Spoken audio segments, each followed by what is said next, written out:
The continuing sky weather for zone 207 for today. Sunny and calm.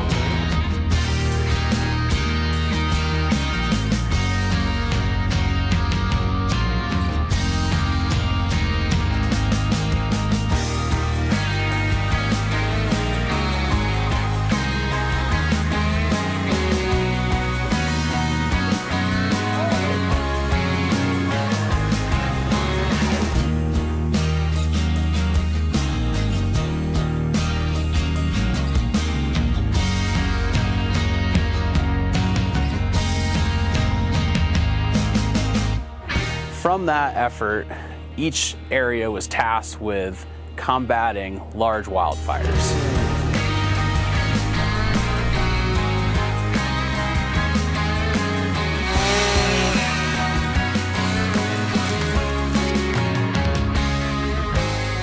What we did as a result is we did a lot of mastication treatments in the mid-2000s. We also did forest thinning and some prescribed fire, but less so than we do today. So fast forward 15 years from the initial wave of treatments across the area. The understory begins to recover. It can act as a ladder fuel and carry fire from the ground into the canopy. So the BLM started taking a hard look at how do we retreat these areas? What's the mechanism for managing these landscapes? In a lot of ponderosa pine woodland areas, prescribed fire is a really great option. It's the only natural process that we use in the fuels management arena, and it actually restores ecosystem function while reducing fuel loading.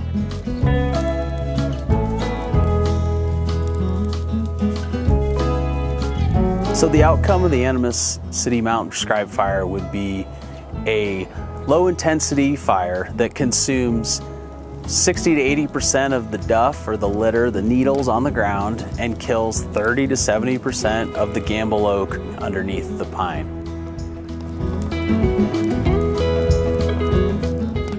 Hi, my name's Brad Petreska. I'm a fire behavior analyst on the Animas City Mountain prescribed fire. We get really mellow fire behavior, just going with the slope and the wind uphill. We're seeing flame lengths, 2 to 3 feet optimistically. When we get in heavier fuels, we see a little bit more. But all in all, pretty low intensity surface fire behavior, which is exactly what we expected and what we want for our prescribed fire.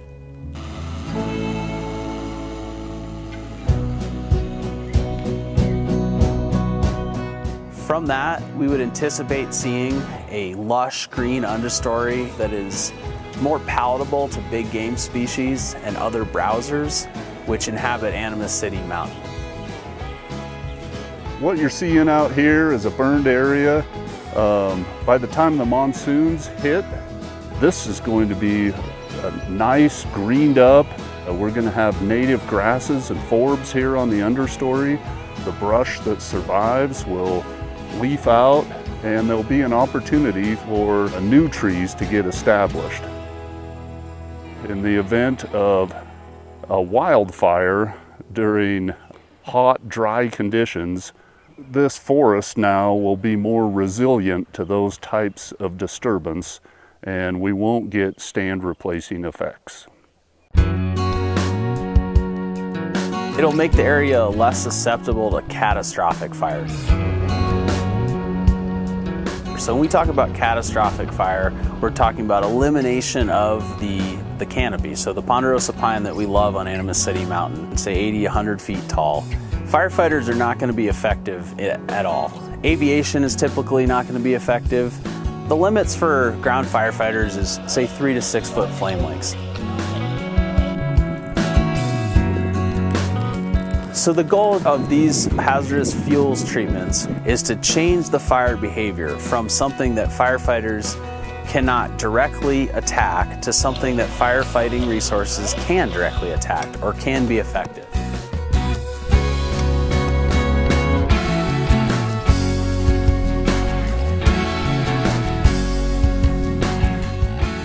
You know, this project's part of a bigger effort in the Durango area to work with different partners as a response to the 416 fire. Post 416, the county commissioners in La Plata County, City of Durango, BLM, Forest Service, Department of Fire Prevention Control came together and met in Durango and discussed the need for increased preparedness for the next big fire.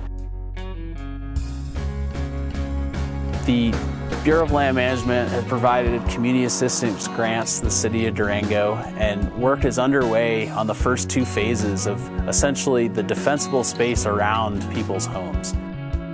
Animas City Mountain ties into that project because it's the top of the mountain. So we essentially have treatment from the back door of residences in the City of Durango all the way to the top of the mountain, creating a fire-adapted community that is ready for the next wildfire.